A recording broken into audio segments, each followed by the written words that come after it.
বন্ধুরা এই দেখো আজকে আমি ডক্টর হয়ে গেছি, চলো তাহলে আমাদের চিকিৎসা করো। আরে না, এখানে শুধু তারাই চিকিৎসা করে যারা সত্যিকারে অসুস্থ। তাহলে আমাদের যে করেই হোক অসুস্থ হয়ে সুপারগার্লের চিকিৎসা নিতে হবে।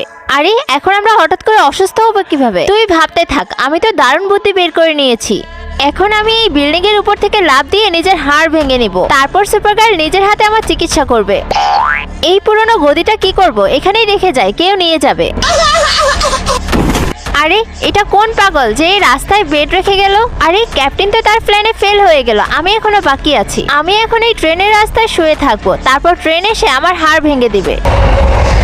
ট্রেনের ফিউল শেষ হয়ে গেছে, এখনই ট্রেনটি থামাতে হবে। আরে এই ট্রেনটা এখনো আসছে না কেন?